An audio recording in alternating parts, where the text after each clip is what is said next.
آج شب برات ہے۔ میرے نبی کریم صلی اللہ علیہ وسلم نے فرمایا کہ میری امت کی اتنی بخشش ہوگی، مدینے میں سب سے زیادہ بنو کلب کا قبیلہ بکریاں پالتا ہے، ان کی بکریوں کے بالوں سے بھی زیادہ اللہ میری امت کی بخشش فرمائے گا۔ اس کو توبہ کی رات کہا جاتا ہے۔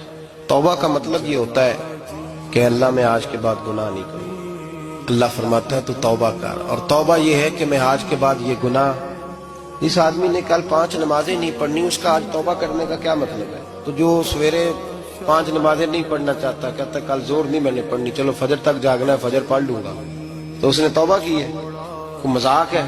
استغفر اللہ استغفر اللہ، اللہ معاف کر دے، کیا معاف کر دے؟ بچے کو مارتے ہیں نا مدرسے والے کے، تو ہم کہتے ہیں دوبارہ کرے گا، تو کیا کہتے ہیں؟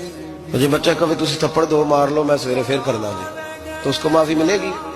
یہ کیسی معافی ہے کہ سویرے میں نماز نہیں پڑھنی زور کی، لیکن یا اللہ معاف کر دے؟ یا اللہ، یہ جھوٹ ہے، یہ دھوکہ ہے، یہ مذاق ہے۔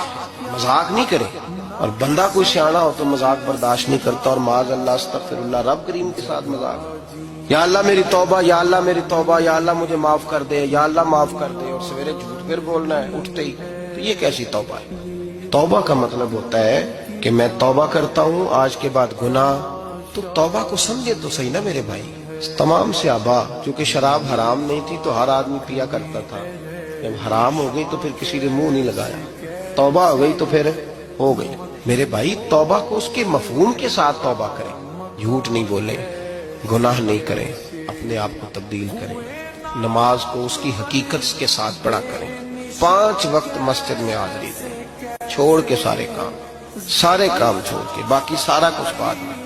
آپ کا رشتہ لوگوں کے ساتھ زندگی کا ہے، موت کا نہیں ہے۔ آپ خود دیکھ لیں، جن کے بزرگ چلے گئے وہ ڈیلی جاتے ہیں قبرستان، والد صاحب ہیں، دادا جی ہیں، نانا جی ہیں، دیکھا کبھی کسی کو صبح گیا ہو شام آیا ہو؟ یہی حال ہمارا ہوگا، بالکل کوئی نہیں جائے گا۔ اور پھر جب کوئی انتقال کر جاتا ہے نا، تو کوئی یہ نہیں کہتا کہ ابا جی کو غسل دے لو، کہتے ہیں میت کو غسل دو۔ ماں آنکھوں کی ٹھنڈک ہوتی ہے، لیکن کہتے ہیں لاش کو اٹھاؤ، جنازے کو اٹھاؤ، آپ کے رشتے ناطے ختم ہو گئے۔